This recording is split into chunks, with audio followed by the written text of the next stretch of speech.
And since we've gotten to this point in the United States history, now I'm talking specifically about the States, right? Since we've gotten to this point in U.S. history, having come from freaking slavery, having come from women not having the right to vote, having come from, you name it, indentured servitude, to where all of these rights have been attained, it just seems to me, it seems like a slap in the face to power, because it seems, I could be wrong, I'm open to discussion, but it seems to me that power is progressing slowly, gradually, but more inclusively. That seems rather obvious. It's like a historical fact, right? So, I mean, it's not like a historical fact. It is a historical fact. So the idea that somehow, after all of this year, 2 centuries worth of inclusive progression, we would somehow undermine all of that, which is why we are this powerful, it just doesn't make sense to me. It just doesn't make sense. I'm willing to listen to counterexamples and counterarguments. If you hold a position, make a video response, write me a letter, do something.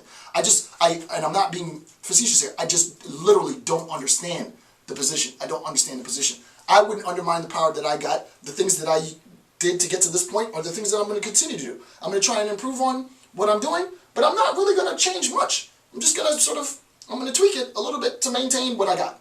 Similarly, the state, why would they do that? Right? Why would they reverse all of that in order to regress to a state of powerlessness? I just don't see why. So again, facilitative power, power which is created or the product of existing systems and their interrelation. It's the relationship and the recognition of the existing system. It's already functional.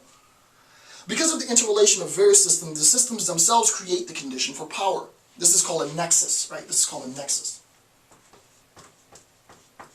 So remember, we're still in terms of governance. In terms of governance, governance facilitates greater power by a recognition and an identification of the nexus. Right? An identification of the nexus. So for example, here's 2 simple points. In order for you, well, maybe multiple simple points. In order for you to drive legally on the road, you gotta go and take your driver's test and pass the test, which includes many steps. You have to go to the DMV and you have to get a license, get the actual license. And you have to go to the tag agency and you gotta register your tag.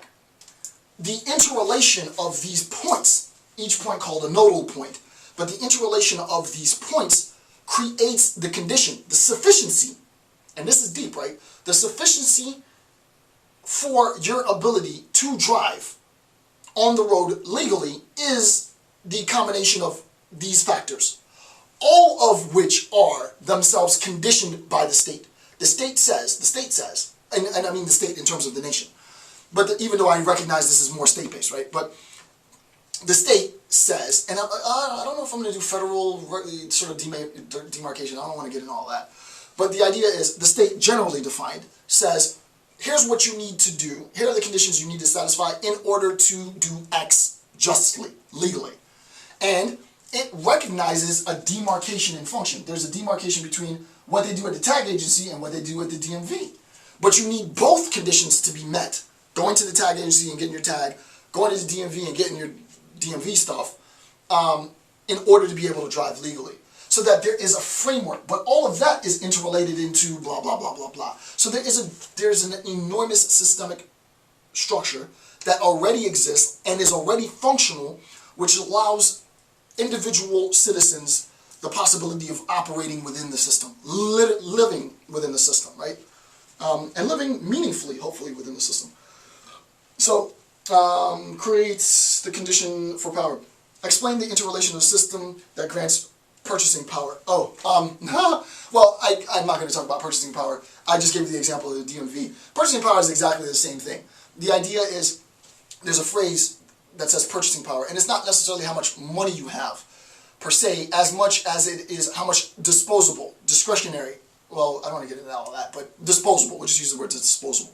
How much disposable money you have. After you've paid your bills, after you've put off X% for saving, after you've, this is assuming you can do that, right? Obviously the position is itself privileged, because most of us don't even have that ability.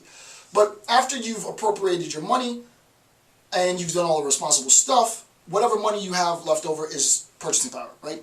And obviously the more money I have to spend, the more purchasing power I have. So the individual who has $40,000 to spend on a car versus an individual who has $400 to spend on a TV, there's more purchasing power, arguably, in the purchase of the car than there is in the purchase of the television.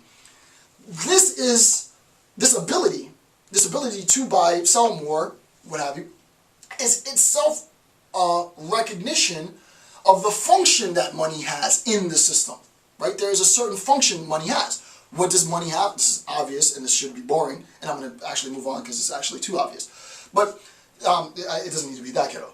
The idea is money has a function in the system, and the function of money in the system is really to garner more individual power, quote unquote. How that power is defined is itself open to a tremendous amount of debate, but the idea of purchasing power is obvious, right? You have more purchasing power insofar as you have more capital to purchase stuff with. Moving on. So the contemporary functional state assumes both sovereign and facilitative power.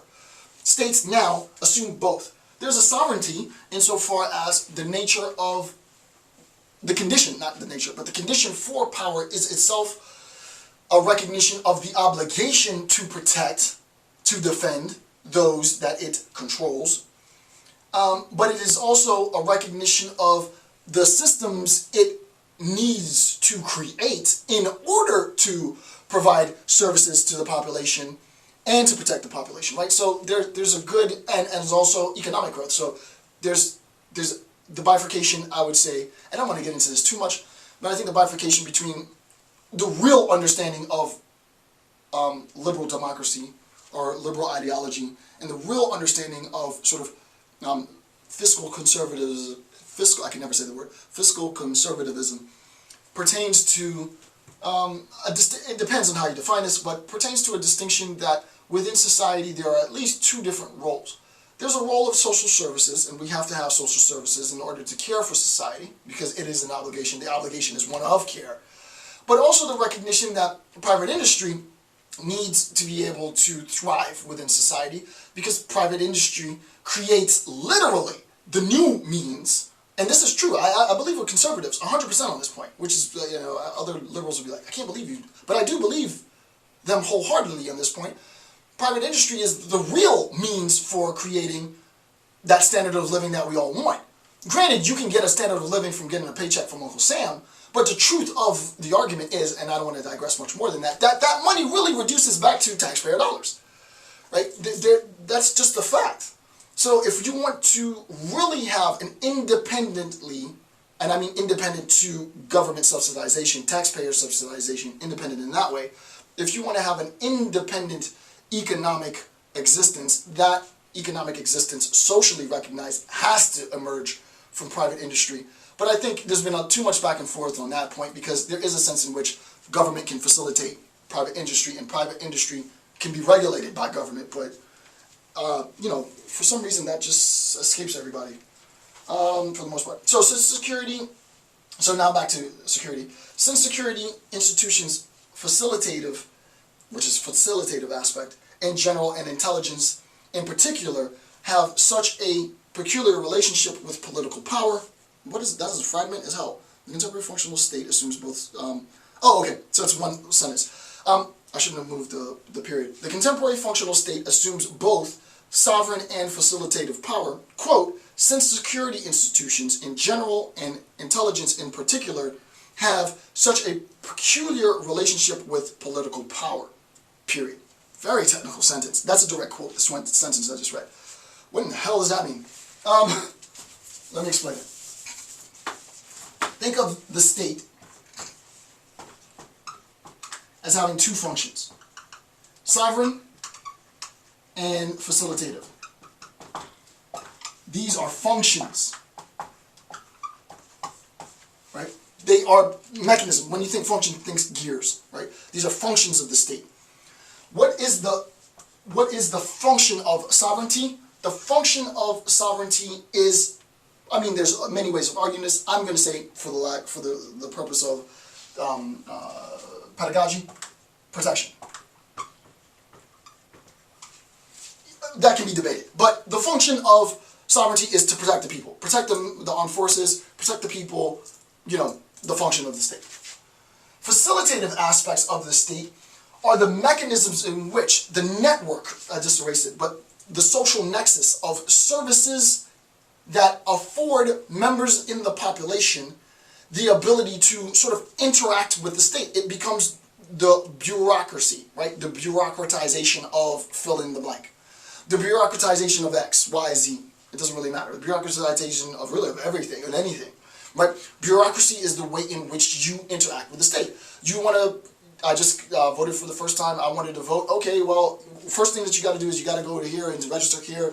Then you got to show us this form. Then send this form to this person. Mail this to that person. It's bureaucracy, right? They want a paper trail. More and more, this paper trail is becoming more virtual. But the idea is to interact with the state. You need to enter that bureaucracy. That bureaucracy is the facilitative aspect of the state, because bureaucracy, and this is a really good point, right? Because bureaucracy not only allows you, us, not you, us, not only, and this, I mean this for every state, anywhere in the world, not only does bureaucracy afford us or allow us access to the state, bureaucracy is itself, the bureaucratization of X, is itself a means of protecting the power of the state. Because in order to undermine or to challenge that power, you have to go through the bureaucracy, but they're in control of the bureaucracy. Right? Now, opposition, and I don't want to posit the conspiracy theorists as the opposition, but the opposition does have a legitimate stance. Conspiracy theorists do have a legitimate stance in this regard, because the idea is any attempt to transform the state has to go through the function of the state, which undermines the whole system, so that violence takes a new role, right? Violence is a means of absolutely just destroying the system for reconstructing it. But personally speaking, I think all of that is misinformed, right? So, and I don't want to go off topic. We're talking about functions of the state, two main huge systemic functions. One's protective, the other is facilitative. And part of this bureaucracy, then the little bit of this bureaucracy that covers over the private sector is, I think, within contemporary U.S. history, the problem, right? Because it's why are we, private sector, having to account for our functioning? Since it's our functioning that really brings independent monetary mobilization to X members of the community, blah, blah, blah. And the argument might be, well, yeah, we see that, but it's, you know, it's just the 1% or blah, blah, blah, whatever. I don't want to get into that bit because I'm less interested in that, personally. Last point, and then I'll stop. Security operations create, so I'm going to stop right before 2. We're at the middle of page 12. Security operations create systems of power in this nexus, right? And security operations would obviously be a functioning of state sovereignty, right? Security, it's obviously state sovereignty. Security operations create systems of power, that's undeniable and rather obvious. Intelligence operations create systems of power, I just want to be redundant, or emphatic, more importantly. The interrelation of these structures create even more entrenched power relations. Right? The combination of security operations with intelligence operations, both independently creating systems of power, creates an even larger systemic power. Think about the bureaucracy of accessing. First of all, you can't access intelligence. I can't access intelligence. No one can, unless you crack intelligence, and that's a huge thing. Right? But I have to think about that. You can, I mean, it's sort of obvious though, right? You can never, from the outside, gain access. Actually, discovering a secret puts you on the inside.